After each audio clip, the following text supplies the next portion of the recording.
So the C risk, the operative being risk, right?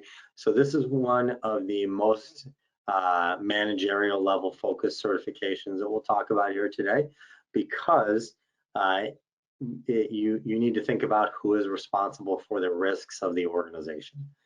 We've seen a major uptake in the C risk over the course of the last 2 years, and we're happy to celebrate that, but it also means that there are so many different types of risks, and there are so many more what we call zero-day risks. If you're not familiar with that terminology, it means risks that had never been considered before. Excuse me, without naming any names, there are various different organizations that were used by, for example, again, the federal government, programs that were used there that ended up having backdoor hacks that gave information to certain bad actors. In that context, that is a zero-day attack, right? No one had any idea that that type of solution could be utilized for something like this. And as a result, that's really driven forward excitement about the C risk, which was just added new content and refreshed here in 2021. We see here it's a globally accepted management-focused certification for professionals with 3 or more years of experience, demonstrating expertise in identifying and managing enterprise IT risk, implementing and maintaining information systems and controls. Over on the right, we see the domains: governance, risk assessment, risk response and reporting, information technology and security. And I will also say that one of the biggest items that I've observed is third-party vendor risk management teams who have no other good solution to demonstrate their risk expertise have really looked to the C risk as the gold standard for demonstrating an understanding of risk. So let's take a look at the numbers. And so here we see C risk was created in 2010. Since then, 30,000 people have gotten the certification. We see the average salary of the C risk, again, at that higher level, similar to the CISM, right? We see it's the number 4 highest paying certification in this part of the industry. We see it's number 1 in best governance, risk, and compliance certifications, and this comes from a variety of different industry publications. And we see 44% of employers say that the certification boosts their productivity. It's designed for mid-level and above IT professionals looking for career growth in IT risk. If you started out with your CISSP, then you went and got your CISM. Once you have that expertise, or if you're looking to demonstrate that move to the risk team, this is the right way to go. You can see risk and security managers, IS or business analysts, operations managers, information control managers, and this is actually the most popular ISACA certification among C-level holders, including CISOs, CCOs, CSOs, and others.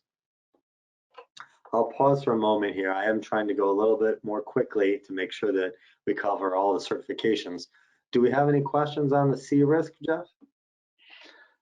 Yeah, we have a question about third-party risk management. You mentioned that, I think, on the previous slide. Can you let us know more about these types of teams and how this certification helps them?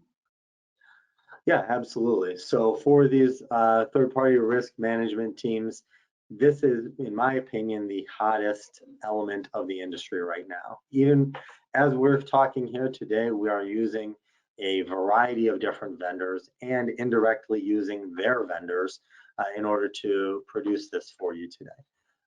You know, it wasn't too long ago I sat down with Bank of America and they said, we calculated everything out and we think we have about 8,000 vendors that we touch on based on all the programs that we use, right? And so third-party vendor risk management teams are those parts of an organization that go out there and evaluate the risk within the third-party organizations. And we've seen again and again that this has been a major source of a breach, right? Again, and don't want to name any names, but those organizations that are out there that have created breaches tend to come from the vendors rather than from the organizations themselves.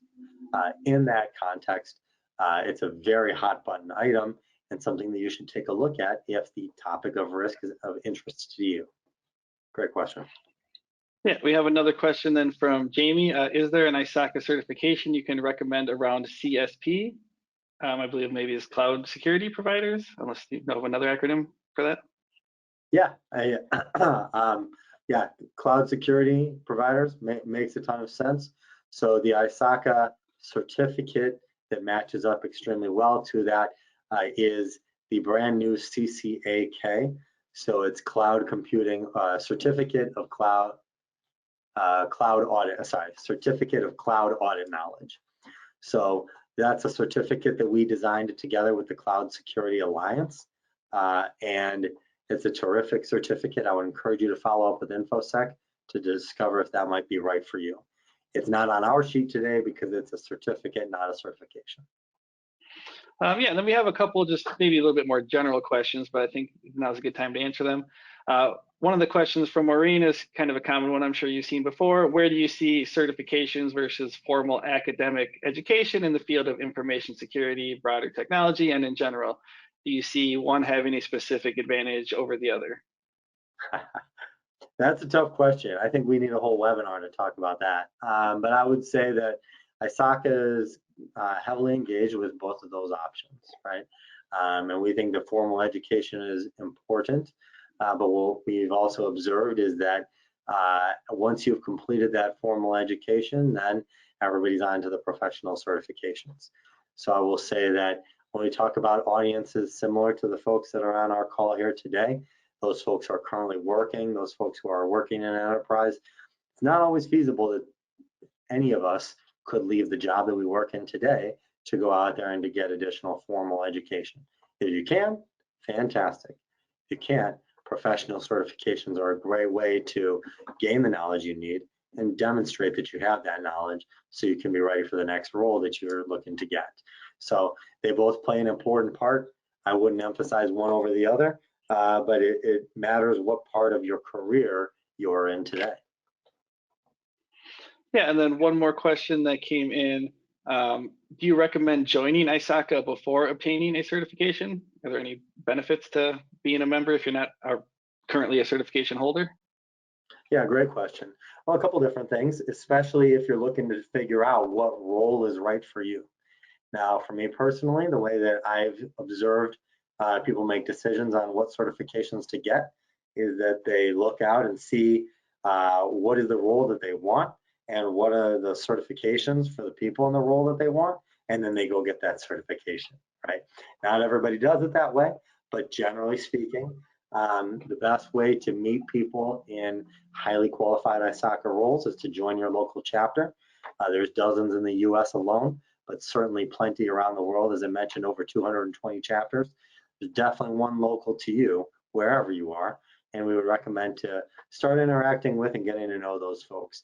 If you're if you're here because you want a better job, you should start by inquiring over at the local chapters to see what they're looking for.